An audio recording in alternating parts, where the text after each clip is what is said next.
하나님이 찬양을 받으셨을 줄 믿습니다.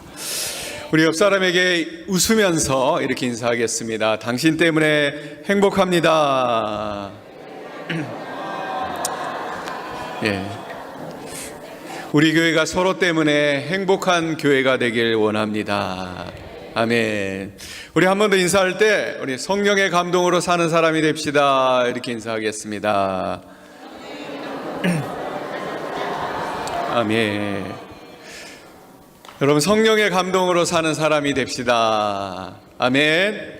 우리 어떤 사람이 성령의 감동으로 사는 사람일까요?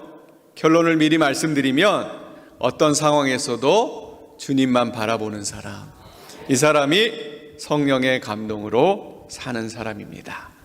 여러분, 이 시대는 감동이 없는 시대라고 그래요. 따라서 우리에게 우리 감동이 세상에 없다 할지라도 우리 믿는 사람들은 뭐예요? 성령의 감동으로 살아가는 사람이 되어야 될 줄 믿습니다. 예전에 그 TV에서 힐링 캠프라는 프로그램이 있었습니다. 여러분 아시나요? 예, 우리 교회 성도님들은 다 말씀만 보고 기도만 하느라고 TV를 안 보시죠? 예. 아무튼 힐링 캠프라는 프로그램이 있었는데 이 프로그램에서 한 목사님이 나와서 이야기합니다. 이분은 개척교회 목사님이신데 김정하 목사님이라는 분이었어요. 근데 이분이 우연히 신문 기사를 통해서 컴패션이라는 단체를 알게 됩니다. 이 컴패션이라는 단체는 뭐냐면 차인표 신혜라 부부가 이렇게 하는 어린이 후원 단체예요. 그래서 우연히 알게 돼서 개척교회 강대상 꽃값을 아껴가지고 2명의 어린이를 후원하게 됐습니다.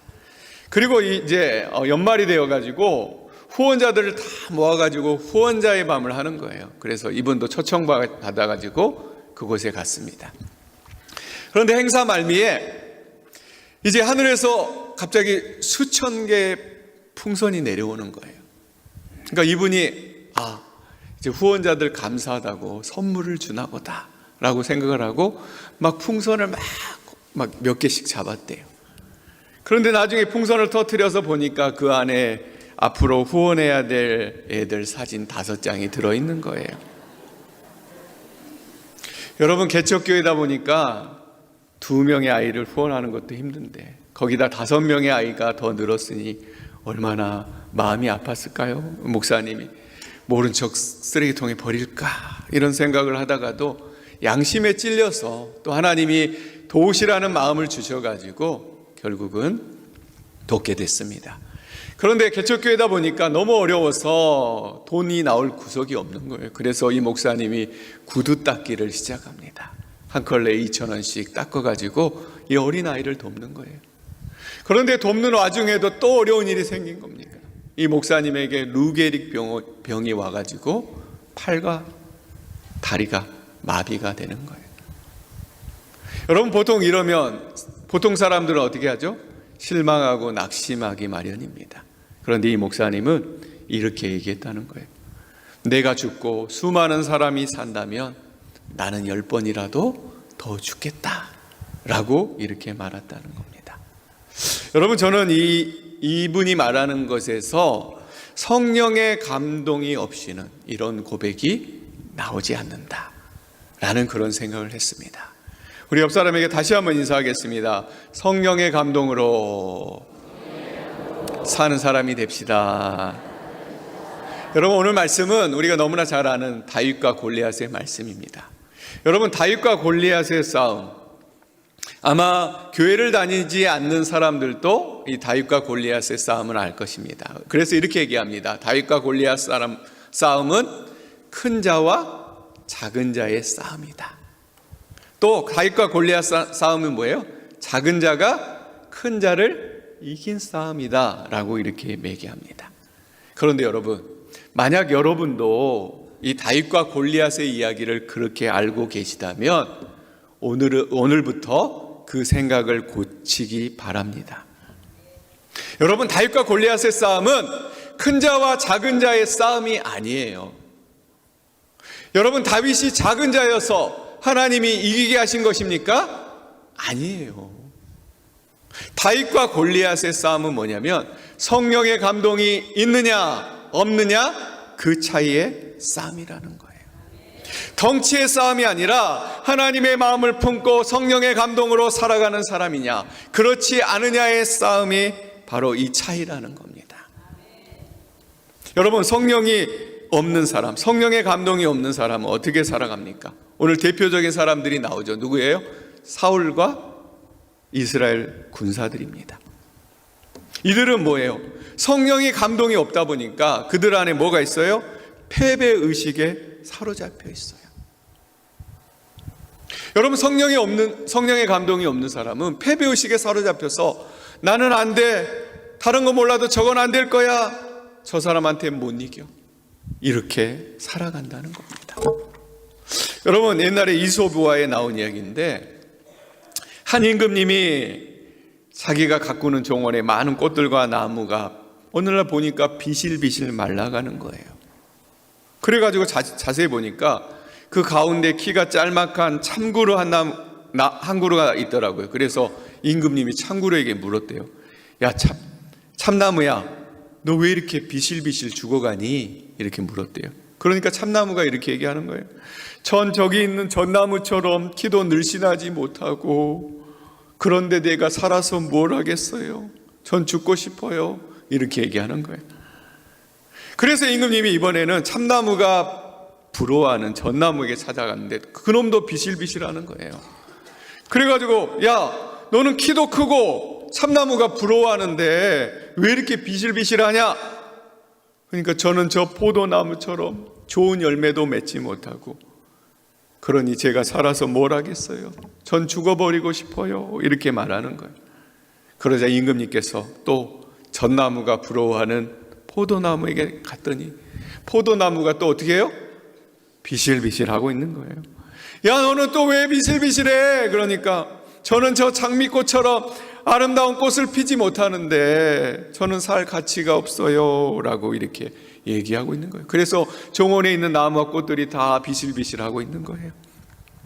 그런데 저 구석에서 보니까 한 제비꽃이 싱싱하고 파릇파릇하게 피어 있는 거예요. 임금님이 찾아가서, 야, 다른 꽃들과 나무들은 다 비실비실한데 너는 왜 이렇게 싱싱하니? 라고 얘기하니까 제비꽃이 이렇게 말하는 거예요. 임금님이 저를 이곳에 심은 까닭은 잘 자라라고 심은 까닭이 아닙니까?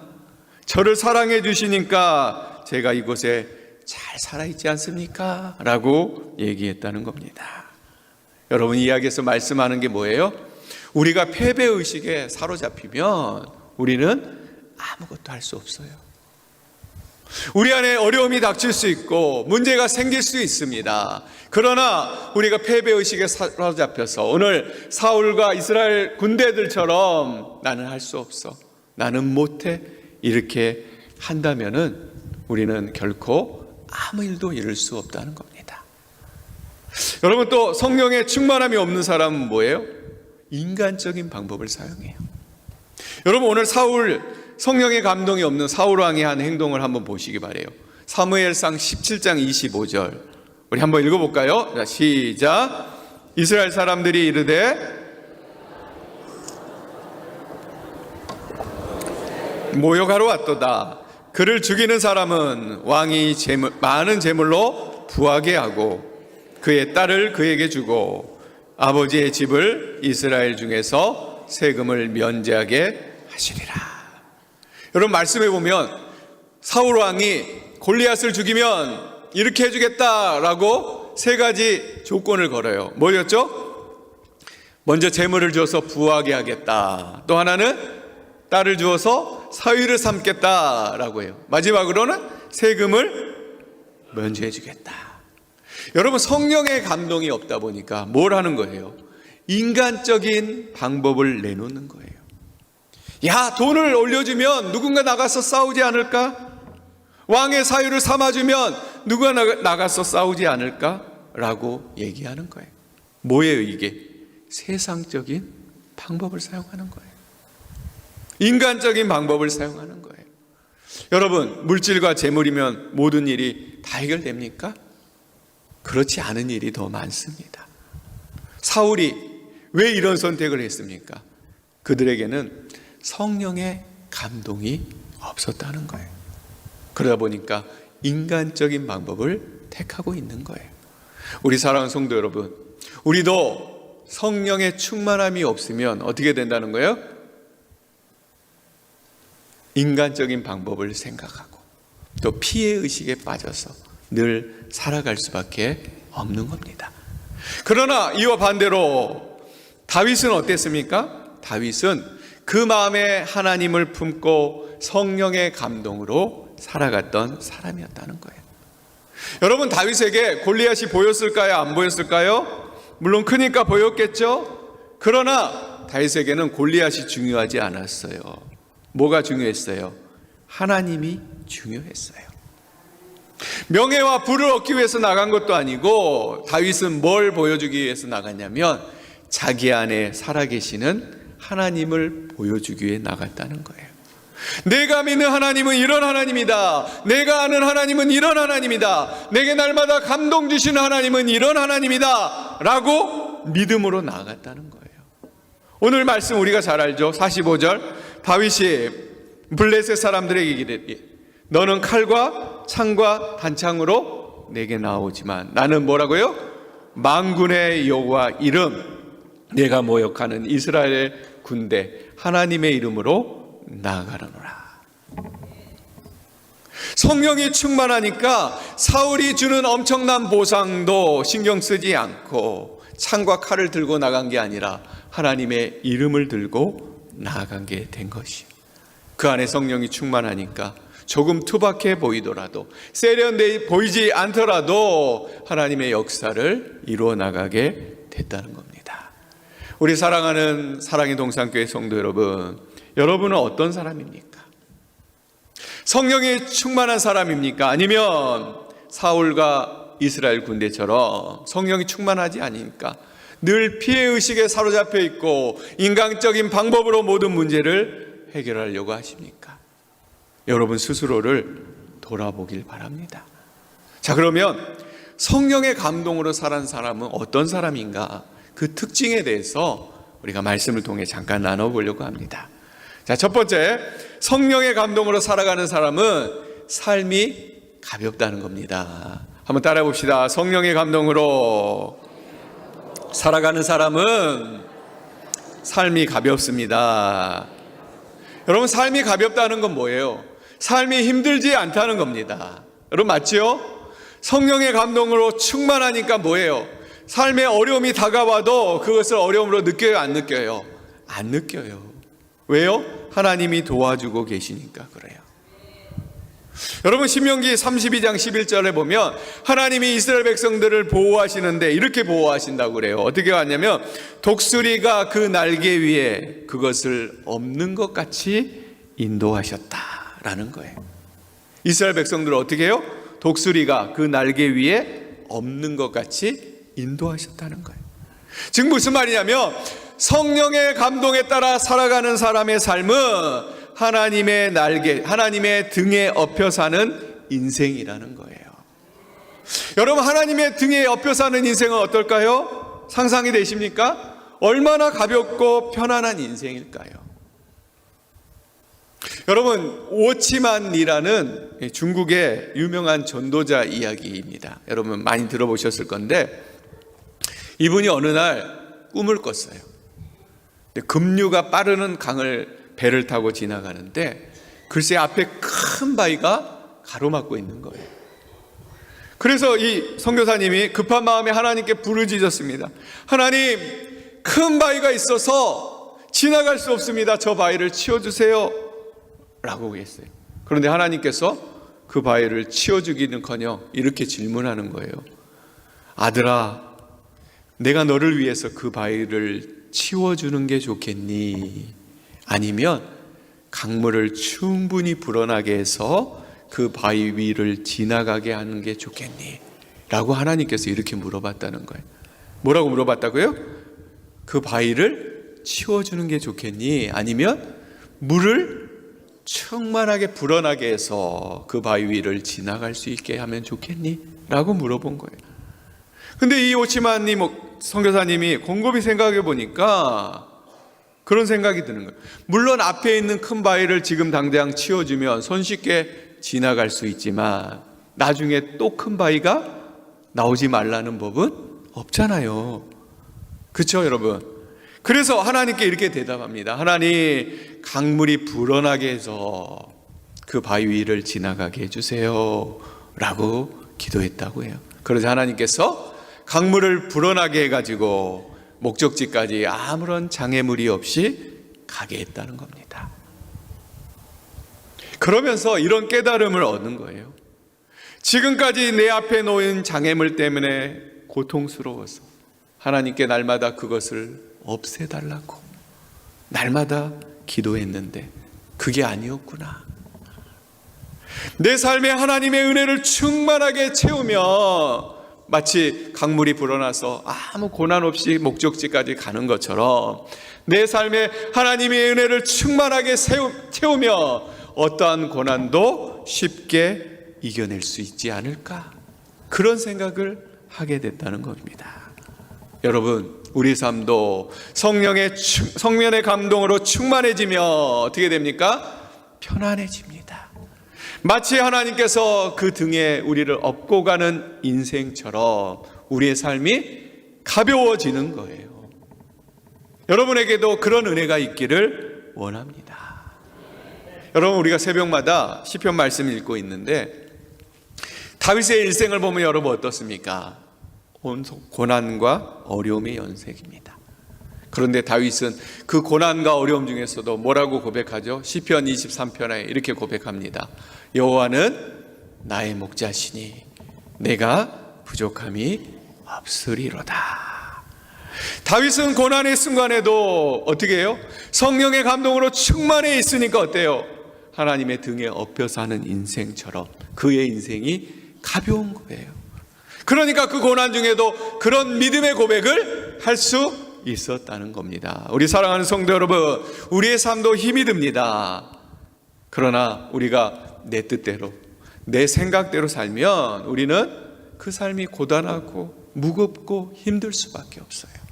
그러나 성령의 감동으로 살면 어떻게 돼요? 하나님의 등에 엎여 사는 인생처럼 우리의 인생이 가볍게 될 줄 믿습니다. 이게 성령의 충만한 사람의 특징이에요. 첫 번째 뭐라고요? 삶이 가벼워요. 여러분의 삶이 가벼워지기를 원합니다. 자, 두 번째는 뭐냐면 성령의 감동으로 살아가는 사람은 뭐예요? 강하다는 거예요. 강하다. 한번 따라해 봅시다. 여러분, 성령의 감동으로 살아가는 사람은 강합니다. 여러분, 어떤 사람이 진짜 강한 사람일까요? 저는 이렇게 생각해요. 좋을 때나 위기의 때나 똑같이 행동하는 사람, 그 사람이 강한 사람이에요. 여러분, 누구나 좋을 때는 강할 수 있어요. 그러나 진짜 위기가 왔을 때는 흔들리기 쉽습니다. 성령의 감동으로 충만한 사람은 어때요? 위기 때 더 강해지는 거예요. 여러분도 위기 때 더 강해지는 여러분이 되시길 바라요. 여러분, 한 목사님이 어떤 출산을 앞둔 성도에게 신방을 갔대요. 근데 이 성도가 산후진통 때문에 오래 고통을 당하고 있는 거예요. 그래서 성도들과 위로하고자 이렇게 찬양을 불렀답니다. 찬양 455장. 힘써도 못하네, 참아도 못하네, 할 수 없는 죄이니 흉한 죄에 빠져서. 이 찬송을 부르자 이 산모가 출산이 자기 힘으로 되는 게 아니라 하나님께 맡기면 되는구나 라고 맡겨서 잘 출산했다고 그래요. 제가 그냥 엄숙해서 그냥 웃자고 한 얘기인데 너무 심각해가지고 죄송합니다. 아무튼 여러분, 성령의 사람은 위기 때 어떻게 된다고요? 강하게 되는 거예요. 여러분, 그 사도행전 7장에 보면 스데반 집사님 이야기가 나옵니다. 여러분, 스데반 집사님이 어떻게 되죠? 돌에 맞아 순교합니다. 근데 성경에 보면 이렇게 나와 있어요. 스데반 집사님이 사람들이 죽이려고 돌멩이를 들고 오는데 스데반 집사님 눈에는 뭐가 가득했어요? 하나님의 영광이 가득했다. 라고 성경에서 표현합니다. 저는 이게 성령 충만한 삶의 사람의 모습이라고 생각해요. 여러분, 성령이 주시는 감동은 죽음보다 강합니다. 그렇기 때문에 뭐예요? 성령이 충만한 사람은 어떻게 하다고요? 강한 사람이에요. 여러분에게 죽으라는 얘기 아닙니다. 우리가 힘들고 어렵지만 우리에겐 누가 계세요? 하나님이 계시기 때문에 어렵지 않다. 우리의 삶이 달콤하다. 이렇게 말하는 사람이 뭐예요? 강한 사람이고, 또 그 사람이 성령 충만한 사람이에요. 여러분, 우리 안에 어려움이 있다면 어떻게 해야 돼요? 어렵다, 힘들다 라고 얘기하기보다는 뭐예요? 할 수 있다, 주님이 도와주신다, 주님이 인도하신다 라고 이렇게 사는 사람이 강한 사람이고, 결국 성령 충만한 사람이라는 거예요. 우리 옆 사람에게 인사할까요? 강한 사람이 됩시다. 강한 사람이 됩시다. 그 사람이 어떤 사람이라고요? 성령 충만한 사람입니다. 자, 마지막 세 번째로는 성령의 감동으로 살아가는 사람은 뭐가 다른가 하면 언어와 행동이 다르다는 거예요. 다른 얘기지만 성령의 감동으로 가득 찬 사람은 이렇게 고백하는 거예요. 주님은 나의 그리스도십니다. 주님은 나의 구원이십니다. 주는 나의 힘이십니다. 이렇게 고백하는 거예요. 우리도 한번 고백해 볼까요? 주님은 나의 그리스도십니다.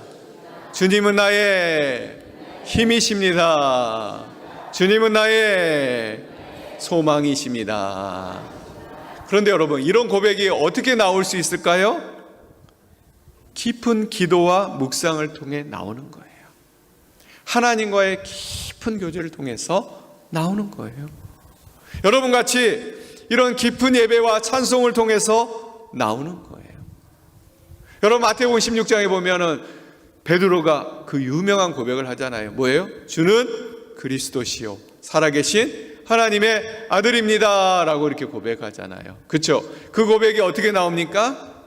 주님과의 깊은 교제를 통해서 나오는 것입니다. 그리고 이렇게 주님은 나의 힘이십니다 라고 고백하는 사람은 이렇게 말한다는 거예요. 모든 상황 속에서 긍정의 말, 또 세우는 말, 은혜의 말을 한다는 겁니다. 여러분, 에디슨이라는 사람이 아시죠? 이분이 이 백열등을, 전기를 만들면서 백열등 필라멘트라는 걸 아시죠? 요즘은 뭐 이제 이런 LED를 쓰고 이러다 보니까 그런 게 없는데, 예전에 백열구 전등 같은 거 보면 이렇게 꾸불꾸불 해가지고 된 이 필라멘트라는 거를 발명할 때 어느 날 조수가 이렇게 얘기를 하는 거예요. 선생님, 필라멘트를 발명하려는데 벌써 90가지 재료를 썼습니다. 그런데 실패했습니다. 필라멘트 발명은 불가능할 것 같습니다. 중지하는 게 어떻겠습니까? 라고 이렇게 말하는 거예요. 그러자 에디슨이 여러분 뭐라고 얘기했냐 아세요? 무슨 소리야? 자네는 그것을 왜 실패라고 생각하나? 우리는 실패한 게 아니라 안 되는 재료 90가지를 알았네 라고, 이것은 아주 성공적인 시험이었네 라고 이렇게 말했다고 합니다. 여러분, 성령 충만한 사람은 뭐예요? 긍정의 말을 합니다. 세워주는 말이 합니다. 잘 되는 말을 하는 거예요. 저는 바라기는 우리 사랑하는 사랑의 동산교회 성도님들이 그런 말들을 하기 바라요. 교회는 어렵고 힘들다고 하지만 우리가 세우는 말, 긍정의 말을 해나가기 바라요. 여러분, 이런 사람 보셨습니까? 성령의 감동에 차서 나 저 사람 때문에 못 살겠어 이렇게 말하는 사람 보셨어요? 성령의 감동에 차서 나 이거 못해, 이거 안 될 거야 라고 말하는 사람 보셨나요? 없어요. 왜 그래요? 성령 충만하면 그 성령 충만이 우리 삶의 열매로 드러나기 때문이에요. 성령의 열매가 우리 삶에 드러나는 거예요. 여러분, 성령의 열매가 뭡니까? 사랑과 희락과 화평과 오래 참음과 자비와 양성과 충성과 온유와 절제, 이 9가지입니다. 내 안에 기쁨이 있으면 기쁨의 말과 행동이 나오고, 내 안에 행복이 있으면 행복의 말과 행복의 행동이 나오는 것입니다. 우리 사랑하는 성도 여러분, 성령 충만한 사람은 말과 행동과 언어가 다릅니다. 우리가 그런 사람 되길 원합니다. 여러분, 이제 결론인데요. 앞서 말씀드린 대로 분명 이스라엘에는 다윗만 있는 건 아니었습니다. 그런데 다윗을 하나님께서 도운 이유가 뭡니까? 힘들고 어려운 상황이지만 다윗은 뭐예요? 인간적인 계산만 늘어놓고 말로만 일을 행하지 않았어요. 어떻게 해요? 그 하나님을 마음에 품고 성령의 감동에 충만해서 그런 말들을 쏟아냈기 때문에 하나님께서 그를 사용했다는 거예요. 앞서 김정아 목사님 말 기억하시죠? 내가 죽고 수많은 아이들이 산다면 나는 10번이나 죽어도 상관없습니다. 나는 칼과 창이 아니라 만군의 여호와의 이름으로 나아가겠습니다. 이런 고백은 어떤 사람만 할 수 있어요? 성령의 감동으로 충만한 사람만 할 수 있는 것입니다. 여러분에게 이런 고백이 있기를 원합니다. 여러분, 마지막으로 우리 이제 다음 주에 누가 온다고요? 로라 브레탄이라는 유명한 가수가 오잖아요. 근데 가스펠 가수 중에 린넨 몬디라는 사람이 있습니다. 근데 이 사람은 교통사고로 목 아래가 전신이 마비되었어요. 근데 이 사람이 그런 상황 속에서도 평소에 계속해서 고백하는 말이 있었대요. 그 고백하는 말이 뭐냐면 나는 날마다 감동한다 라고 얘기했다는 거예요. 여러분, 하반신이 마비된 사람이 날마다 감동할 일이 뭐가 있겠어요? 그렇죠? 그러나 그는 날마다 그의 입술을 열어서 뭐라고요? 나는 날마다 감동한다 라고 이렇게 얘기했다는 거예요. 왜요? 하나님이 그 안에 성령 충만함으로 감동을 주시는 거예요. 여러분, 우리도 이렇게 고백해 봅시다. 나는 하나님 때문에 날마다 감동합니다. 여러분, 하나님 때문에 날마다 감동하는 그런 믿음의 삶을 살기를 원합니다. 오늘 말씀 우리가 기억하시길 바라요. 성령 충만한 사람은 어떤 사람이다? 하나님의 등에 업혀서 가볍게 살아가는 사람. 그 사람이 성령 충만한 사람입니다.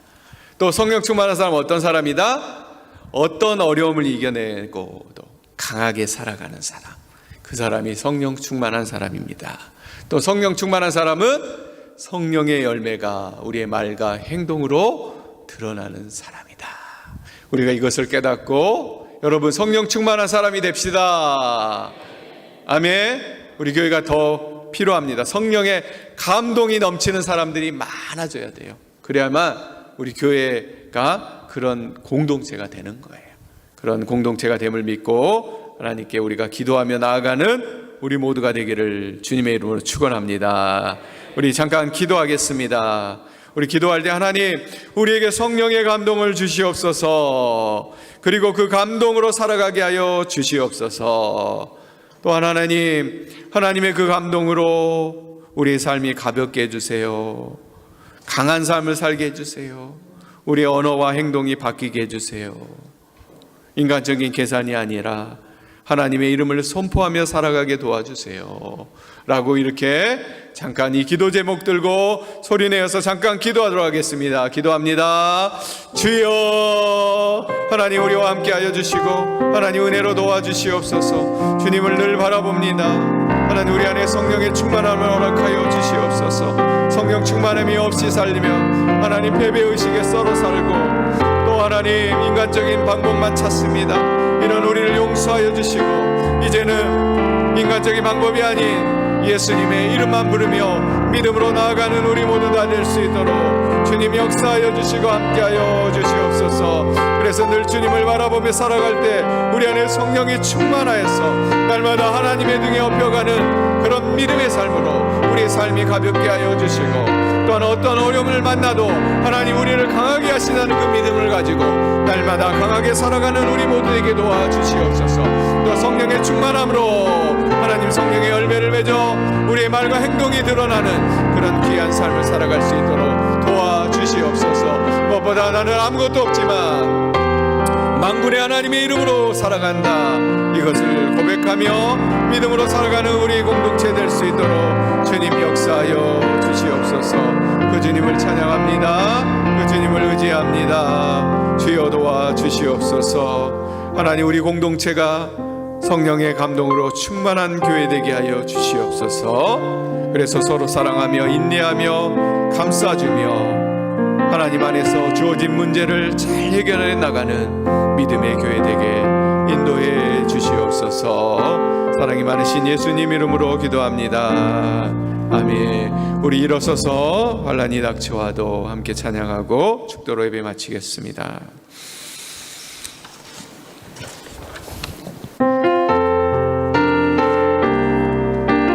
환난이 닥쳐와도, 환난이 닥쳐와도, 슬픔이 몰려와도 나는 찬송할 수 있다네. 찬송할 수 있다네. 그것은 주님의 사랑, 그것은 주님의 사랑, 그것은 주님의 능력, 내 맘속에 늘 함께 가능하네. 일어서리라, 일어서리라. 예수의 이름으로 일어나리라. 주님의 능력으로 결코 죄악 세상과 나를 잃지 못하리. 주님이 항상 내 곁에 함께하네. 아멘. 이제는 우리와 함께 하시기를 원하시는 예수 그리스도의 은혜와 우리에게 언제나 사랑을 베풀어 주시는 하나님 아버지의 극진하신 사랑과 날마다 도우시며 우리에게 감동 주시는 성령 하나님의 교통하심이 어떠한 상황에서도 인간적인 방법과 생각이 아닌 하나님의 방법과 성령의 감동으로 선택하며 살아가기를 원하는 우리 사랑하는 사랑의 동산교회 성도들과 그들의 가정과 사업장 위에 또 모든 이 나라와 열방과 선교사님들 위해 영원토록 함께 하시기를 축원하옵나이다. 아멘.